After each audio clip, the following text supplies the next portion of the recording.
everyone, and thanks for watching News 5 at 10. I'm Rob Court. And I'm Diane Derby. First at 10, finding homes for the homeless in Colorado Springs. The need is even greater these days. The El Paso County Department of Human Services reports the number of homeless families has increased by 40% in just 3 years. And with the 2 local shelters in the midst of closing down, the push is on to try and find these folks a place to live. News 5's Caroline Peters following up for us tonight. She's live with one man's story. Caroline?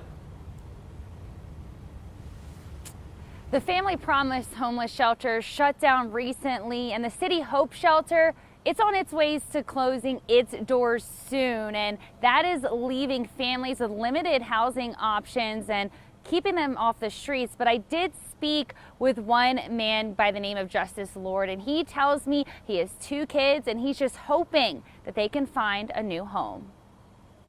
Justice Lord never imagined he would be homeless, but after losing his job in 2018, he found himself on the streets. Due to certain discriminations that I feel as far as being a transgendered male and having a partner of the LGBT community, I feel as though I was discriminated against, and I lost my job because of that. A father of 2 kids under the age of 10, trying to juggle life's heavy load.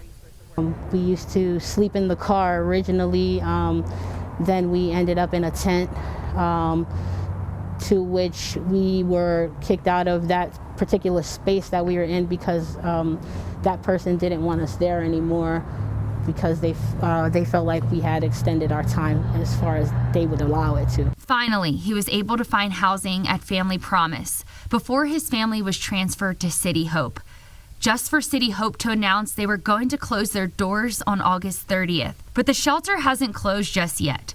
Instead, 23 community organizations have come together to find more housing for families at the shelter. And together we are able to help them so wonderfully to be able to move past that circumstance. It's not who they are, it's something they're experiencing, and they are motivated to be able to move past that and have stability for themselves and their families.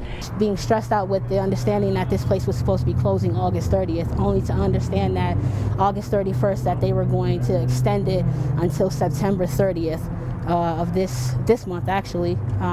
They're supposed to be closing, and people have vouchers. People are in the process of getting emergency vouchers. My family being one of those families that are still in application mode. And while he hopes to find a place to live soon, Justice is hoping local groups will be able to help the homeless with their mental health.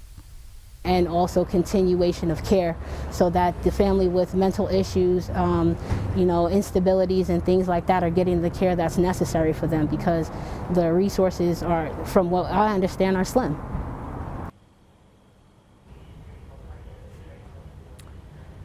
Mary from Partners in Housing, she tells me that all of these families that are now at City Hope, they will have a place to go by the end of September. All of these organizations have worked very hard to evaluate each family case by case, and they do have a plan in place. Reporting in Colorado Springs, Caroline Peters, News 5.